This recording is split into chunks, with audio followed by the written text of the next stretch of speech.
우리는 믿음으로 담을 뛰어넘는 교회입니다. 네, 우리 서로의 아름다운 눈을 바라보면서 한 번 더 인사하겠습니다. 함께 예배드려서 참 좋습니다. 네, 참 좋습니다. 네. 우리 교회가 종교회 500주년을 맞이하여서 4주간에 걸쳐서 신앙 강좌를 진행하고 있습니다. 오늘 밤 마지막 밤인데요. 제가 신학교에서 종교개혁 사상을 공부하고 27년 만에 다시 이렇게 또 책도 사보고 또 종교개혁에 대해서 돌아보게 되었습니다. 오랜만에 종교개혁을 다시 공부하면서 깨달은 사실이 하나 있습니다. 500년 전 독일에서 일어났던 종교개혁은 철저하게 하나님의 은혜로 시작되고 이루어졌다는 사실을 깨닫게 되었습니다. 종교개혁은 마틴 루터가 비텐베르크 성당 정문에 95개자의 반박문을 써붙이면서 시작이 되었지만 이미 그 오래전부터 종교개혁이 이루어질 수 있는 모든 여건이 이렇게 구비되었던 것을 보게 됩니다. 무엇보다도 종교개혁자 루터가 태어나기 이전에 활동한 종교개혁 선구자들이 있었습니다.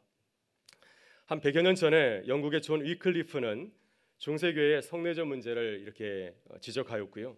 모든 사람은 각자 스스로 성경을 탐구할 권리가 있다 하는 사실을 주장하였습니다. 그리고 옥스퍼드 대학의 학자들과 함께 라틴어 성경을 영어 성경으로 번역을 하였습니다. 또 지금의 체코 보헤미아에서 활동하였던 얀 후스라고 하는 분이 있는데 이분도 교회의 머리는 교황이 아니라 그리스도이다 하는 사실을 주장하였고요. 면죄부 판매에 대해서도 아주 비판하였습니다. 또 그는 모든 성도들은 자기 나라 언어로 성경을 읽어야 한다 이렇게 주장하였습니다. 이 종교개혁의 선구자였던 유클리프와 얀 후스는 교황청으로부터 이단 정죄를 받았습니다. 그리고 화형을 당하였습니다. 그러나 그들을 따르는 제자들이 점점 더 늘어나게 되었고 그래서 이들의 어떤 생각이나 주장했던 것들이 훗날 종교개혁을 일으키는 데 큰 역할을 한 것을 보게 됩니다. 이렇게 이클리프와 후스가 종교개혁의 불꽃을 일으켰고 루터가 그 불로 이렇게 횃불을 밝혔다고 할 수가 있습니다. 오늘 하나님께서 종교개혁을 일으킬 수 있는 또 다른 은혜를 베푸신 것은 바로 인쇄술입니다. 지금은 책을 쉽게 접할 수가 있습니다. 이웃 불강문고에 가면은 얼마든지 책을 사볼 수가 있습니다. 그러나 중세 시절은 그렇지는 못하였습니다. 지금 우리가 혹시 책을 내고 싶은 분들은 오늘 제가 출판소에 원고를 넘기면 이번 주 안에 책이 만들어져 나옵니다. 굉장히 좋은 시대에 살고 있죠. 그러나 중세는 그렇지 않았습니다. 수도사들이 성경을 하나하나 다 일일이 필경을 하였습니다. 파피루스와 또 동물 가죽인 사본에다가 이렇게 필사를 하였는데요. 성경 한 권을 만들기 위해서는 엄청난 돈과 시간이 필요하였습니다. 그 값어치가 농장 하나, 놀라지 않으시네요? 작은 성을 팔아야 하였습니다. 그렇기 때문에 일반 백성들, 일반 대중은 성경 한 권을 가진다고 하는 것은 상상도 할 수 없는 일입니다. 지금 상상도 할 수 없는 일이 우리 가운데 이루어지고 있는 것이죠. 그런데 야누스가 순교한 지 25년 뒤인 1440년대 독일의 기숙자 요하네스 구텐베르크가 금속 활자를 발명해서 인쇄술의 대혁명을 이루게 되었습니다. 그래서 성경을 비롯한 수많은 책들을 아주 짧은 시간에 대량 생산할 수 있는 그 길이 열리게 된 것이었습니다. 예전에 성경 한 권을 필사하는데 2개월 이상이 걸렸다고 하는데요. 이 인쇄술이 개발되면서 발견되면서 불과 한 달 만에 500권의 성경책을 찍어낼 수 있는 길이 열리게 된 것이었습니다. 구텐베르크의 인쇄술이 유럽 각 나라에 보급되어서 인쇄기계를 소유하고 있었기 때문에 일반인도 점점 책을 소유하게 되었고 또 책을 통하여서 세상에 많은 정보를 공유하게 되었던 것이었습니다. 이렇게 때마침 인쇄술의 대혁신이 일어나서 루터의 종교개혁을 순조롭게 도울 수 있었습니다. 지난주 트럼프 대통령이 일본과 중국, 한국을 다녀가신 거 여러분 다 아시죠? 보셨나요? 네, 보지 않았지만 우리가 다 알고 있습니다. 이렇게 모든 소식이 빠르게 전파되는 인터넷 시대를 살고 있는데 중세도 마찬가지였습니다. 이 구텐베르크의 인쇄술로 인하여서 루터의 종교개혁 정신이 빠르게 전파되고 보급될 수 있었습니다. 루터는 자신의 사상을 책을 써서 이렇게 나눠줬는데요. 이 인쇄술이 있었기 때문에 짧은 시간 내에 유럽의 각 나라에 이 사상이 퍼져나가게 된 것이었습니다. 이렇게 루터의 종교개혁에 성공할 수 있었던 것은 하나님의 놀라운 은혜가 아닐 수 없습니다. 이런 좋은 조건과 여건이 마련되어 있었기 때문에 이 종교개혁이 이루어질 수 있었던 것이죠. 이렇게 볼 때 루터의 종교개혁 또 500년 전에 일어났던 그 사건은 하나님께서 기뻐하시는 또 예비하셨던 사건임을 우리가 알 수가 있습니다. 여러분 이외에도 루터를 기적처럼 도운 사건들이 참 많이 있습니다. 독일 지방 영주들 또 도시의 중산층 상인들이 당시 루터를 지지하고 도와주었습니다. 또 독일의 작센의 선제후는 이제 루터가 로마 교황청으로부터 이단 정죄를 받고 화형을 당할 수 있는 위기에 처하였을 때 그를 보호하였습니다. 비텐스베르크 성에 그를 은밀한 곳에 숨겨두고 그가 계속해서 성경을 열구하고 또 책을 쓸 수 있도록 모든 지원을 아끼질 아니하였습니다. 그래서 루터는 당시 교황과 신성 로마 제국 황제의 무서운 칼날을 피할 수가 있었습니다. 이렇게 당시의 모든 사항이 루터를 도와주었기 때문에 그가 시작하였던 이 종교개혁이 순조롭게 어려움 없이 이루어져 갈 수가 있었습니다. 하나님께서 그를 은혜로 도와주셨기 때문에 아주 소심하고 평범한 독일의 수사에 불과했던 루터가 종교개혁을 시작하고 그것을 이룰 수가 있었습니다. 이렇게 하나님의 은혜로 교회를 새롭게 개혁하는 종교개혁의 역사를 이룬 루터가 당시 교회를 향하여서 생명을 걸고 강력하게 선포한 복음의 진리가 무엇이었겠습니까? 바로 그것은 하나님의 은혜였습니다. 오직 은혜로 라고 하는 사상을 주창하게 되었습니다. 라틴어로 솔라 그라치아인데 이것은 오직 하나님의 은혜로 우리가 구원을 받는다고 하는 것입니다. 하나님 보시기에 우리가 근사해서 다른 사람보다 더 도덕적으로 뛰어나서 우리를 구원하신 것이 아니라 전적인 하나님의 은혜로 하나님께서 우리에게 주신 십자가의 은혜와 사랑을 통해서 우리가 구원에 이르게 되었다고 하는 것입니다. 이것이 평생을 통해서 하나님의 놀라운 은혜를 경험하였고 하나님의 말씀인 성경을 통하여서 루터가 발견하였던 놀라운 복음의 진리였습니다. 오늘 에베소서에서 바울 사도는 우리에게 이 진리의 말씀을 증거하고 있습니다. 너희는 은혜로 구원을 받은 것이라. 이것은 너희에게서 난 것이 아니요 하나님의 선물이라. 오늘 우리들이 이 말씀을 붙잡고 우리도 새로워질 수 있기를 바랍니다. 그래서 우리 모두가 하나님의 놀라운 은혜와 사랑을 깨닫고 우리의 삶이 새로워져서 주님께서 우리에게 바라시는 그 아름다운 일들을 넉넉히 이루어가는 교회와 성도가 되실 수 있기를 주의 이름으로 축원합니다. 그렇다면 오늘 우리들이 하나님의 은혜를 입은 자로서 어떻게 살아야 되겠습니까? 오늘 본문 말씀에서 사도 바울은 우리에게 하나님의 은혜에 대해서 세 가지 질문을 던지고 있습니다. 첫째, 왜 하나님의 은혜가 우리에게 필요한가 하는 질문입니다. 두 번째 질문은 왜 하나님께서 우리에게 은혜를 베푸시는가 하는 것이고요.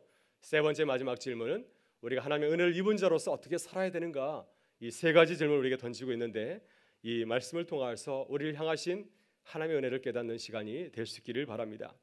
먼저 사도 바울이 우리에게 던지는 첫 번째 질문은 무엇입니까? 왜 우리는 하나님의 은혜가 필요한가 하는 질문입니다. 제가 며칠 전에 기독교 방송에서 한 변호사가 간증하는 것을 듣게 되었습니다. 근데 이 변호사이니까 법에 대해서 얼마나 잘 알고 있겠습니까? 근데 이분이 이런 얘기를 했습니다. 자신은 하나님의 은혜를 깨닫기 전에는 왜 은혜가 필요한지를 느끼지 못했다고 하는 것입니다.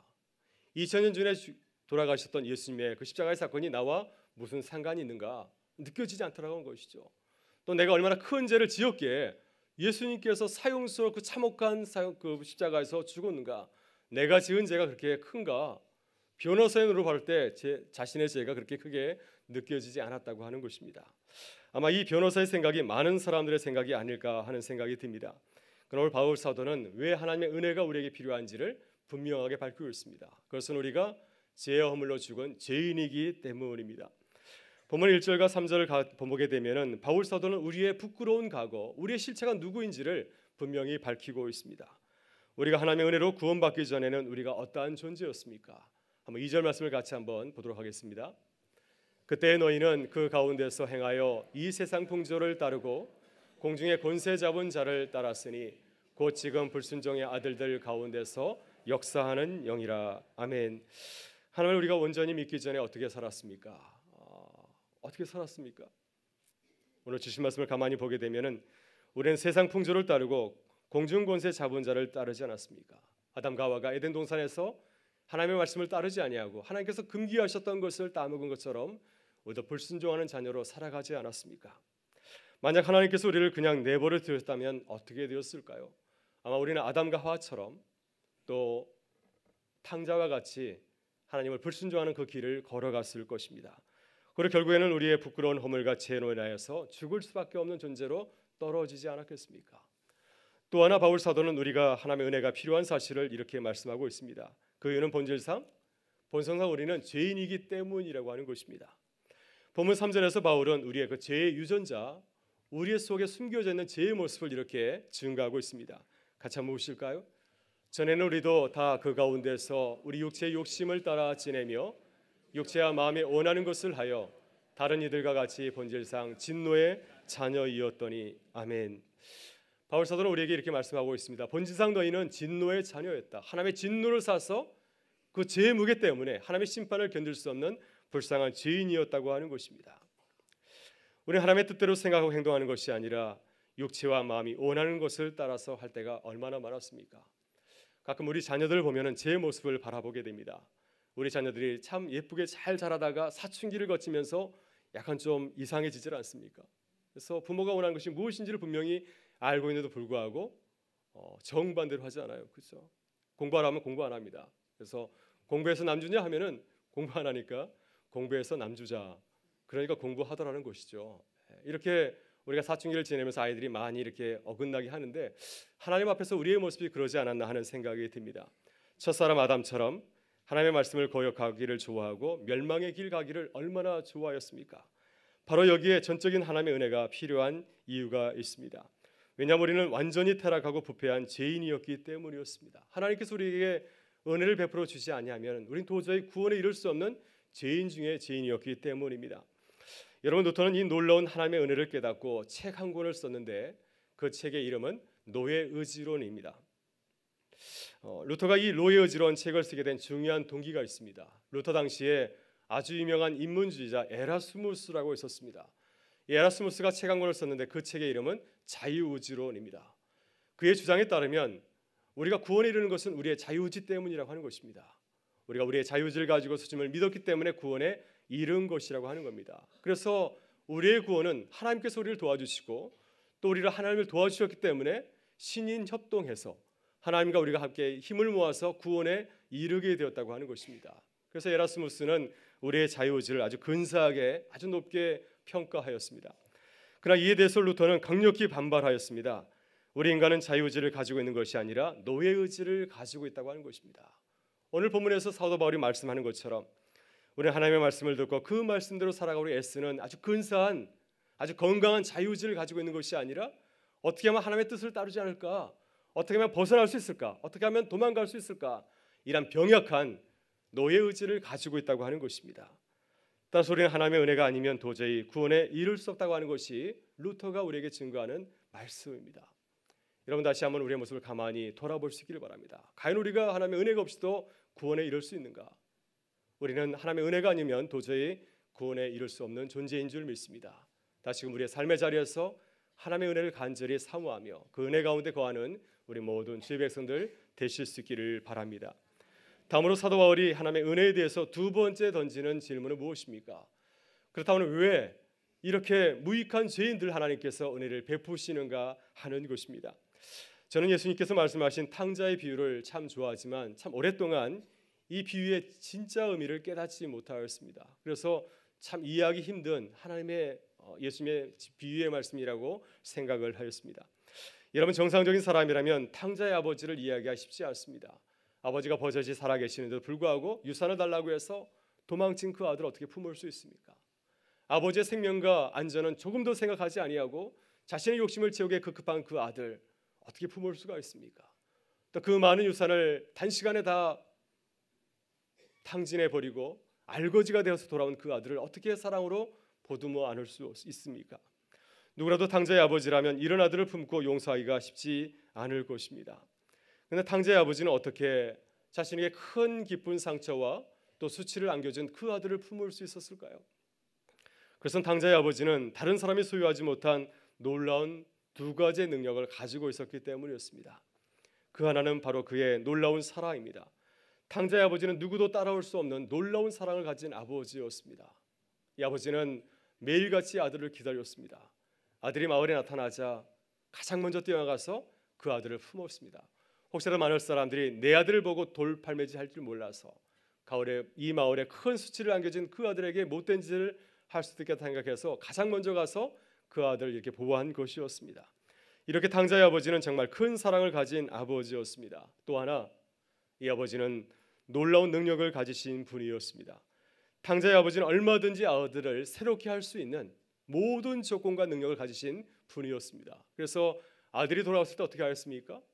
찬밥 하나 줬습니까?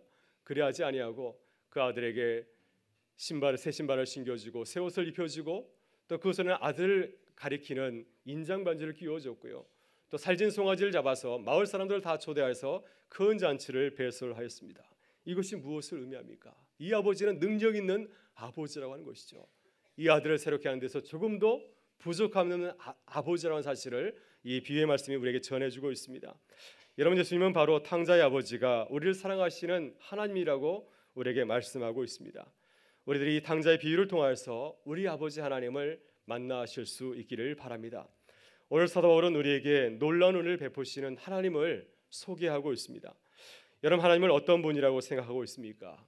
사도 바울이 하나님을 이해한 것처럼 그 하나님을 정확하게 이해하실 수 있기를 바랍니다. 이 하나님을 잘 알아야 주님께서 우리에게 베풀어 주신 그 은혜를 우리가 바로 깨달을 수 있기 때문입니다. 바울 사도는 우리에게 놀라운 은혜를 베푸시는 하나님의 두 가지 이유를 말씀하고 있습니다. 하나는 하나님의 무한한 무조건적인 사랑입니다. 본문 4절과 5절에서 하나님의 사랑을 이렇게 증거하고 있습니다. 같이 한번 보실까요?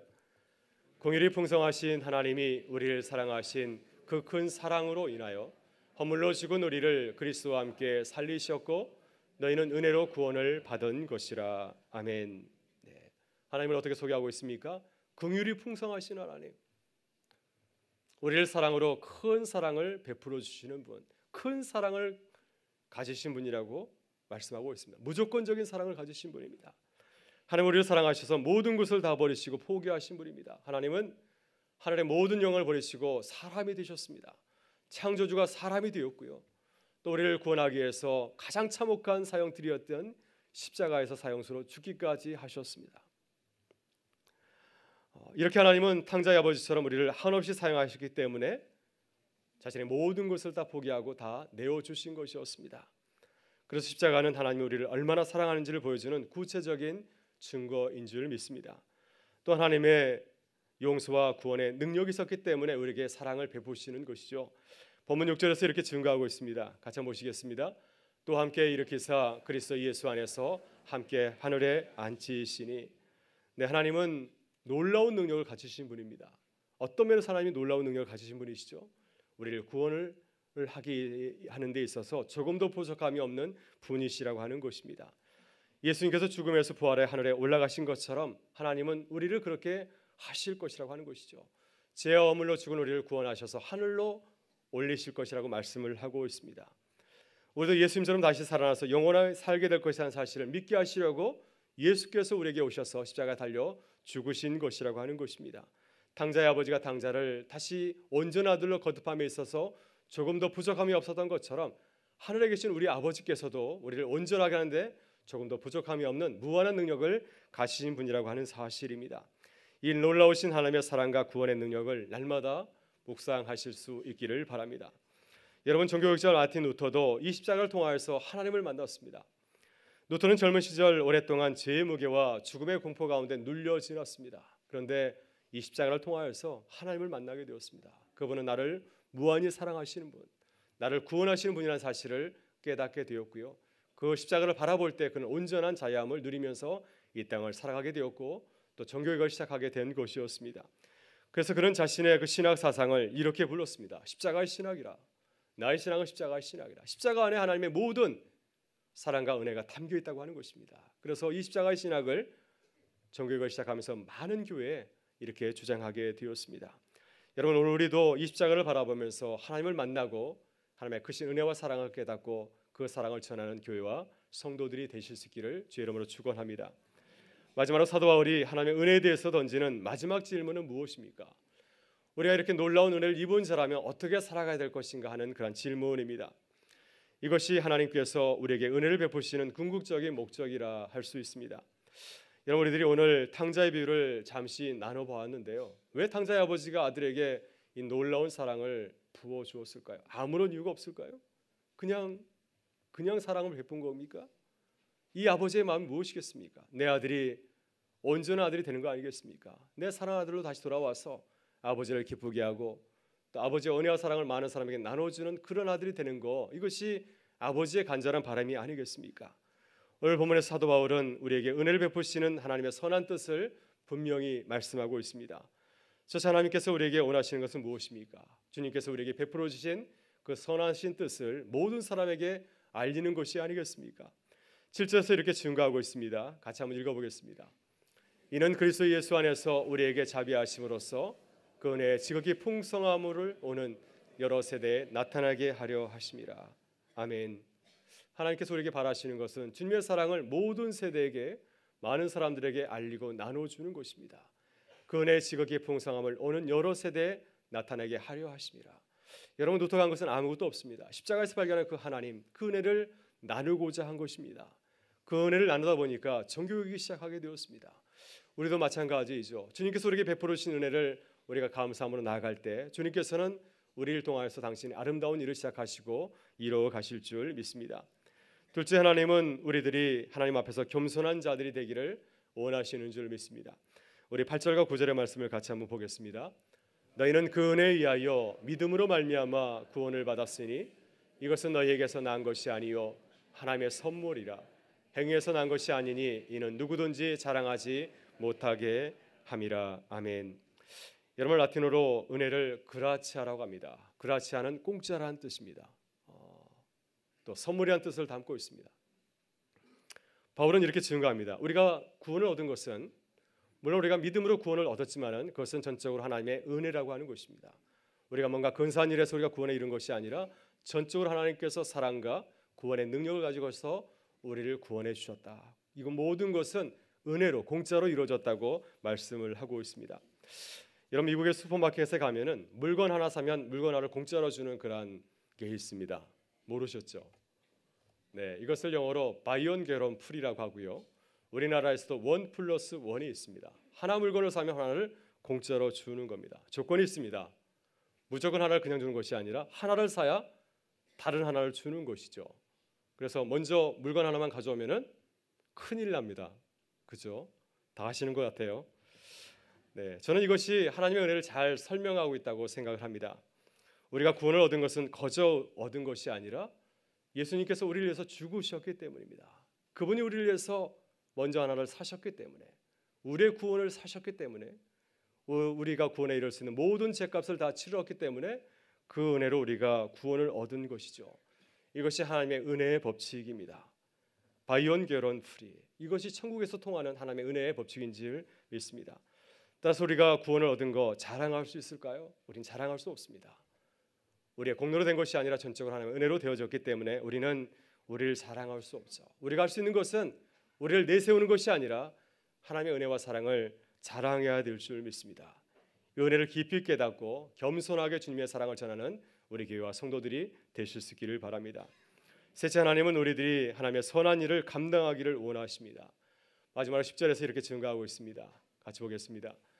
우리는 그가 만드신 바라 그리스도 예수 안에서 선한 일을 위하여 지으심을 받은 자니 이 일은 하나님이 전에 예비하사 우리로 그 가운데서 행하게 하려 하심이니라. 아멘.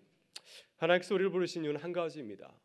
우리를 부려먹기 위해서도 아니고요, 우리를 통해서 선한 일을 하게 하시려고 하나님의 뜻을 이루어가기를 원하셔서 우리를 부르신 것입니다. 이를 위해서 우리에게 놀라운 은혜를 부어주셨습니다. 이 귀한 뜻을 깨닫고 우리의 삶이 다하는 날까지 그 선한 일에서 달려가는 우리 교회가 될 수 있기를 바랍니다. 여러분, 마틴 루터는 1520년 이제 1517년 비텐베르크 성당에 반박문을 붙이고 나서 3년 지난 후에 1520년에 중요한 3권의 책을 썼습니다. 독일 그리스도인 귀족에게 보내는 글, 또 교회의 바벨론 포로, 그리스도인의 자유라고 하는 3권의 책을 썼는데요. 이 세 책에서 한 가지 놀라운 주장을 펴게 되었습니다. 만인 제사장설이라고 하는 주장을 하였습니다. 세례받은 그리스도인은 누구든지 하나님 앞에서 나아갈 수 있다. 우리 한 사람 한 사람이 하나님 앞에서 구별된 왕 같은 제사장들이라고 하는 것입니다. 우리 모든 사람들이 하나님 앞에서 거룩한 제사장으로서 맡은 소명을 다해야 한다는 사실을 주장하였습니다. 이것이 종교 개혁을 통하여서 발견한 놀라운 하나님의 말씀입니다. 여러분, 그렇습니다. 우리는 하나님의 은혜로 왕 같은 제사장들이 되었습니다. 그렇다면 오늘 우리는 하나님의 은혜를 입은 자로서 어떻게 살아가고 있습니까? 우리 교회는 하나님의 놀라운 은혜를 입은 교회로서 교회의 사명을 다하며 나아가고 있습니까? 오늘 주님께서 우리에게 말씀하십니다. 너희는 은혜로 구원을 받은 것이라. 이것은 너희에게서 난 것이 아니요 하나님의 선물이라. 다시 한번 정교회 500주년을 맞이해서 우리 교회와 우리 모든 성도님들이 다시 근본으로 처음으로 돌아갈 수 있기를 바랍니다. 그래서 우리에게 놀라운 은혜를 베풀어 주신 주님의 크신 십자가의 사랑을 깨닫고 그 은혜에 감사하고 그 은혜를 전하고 나누어주며 살아가는 우리 교회와 성도가 되실 수 있기를 주의 이름으로 축원합니다. 우리 다 같이 일어나셔서 함께 찬양하며 나가겠습니다.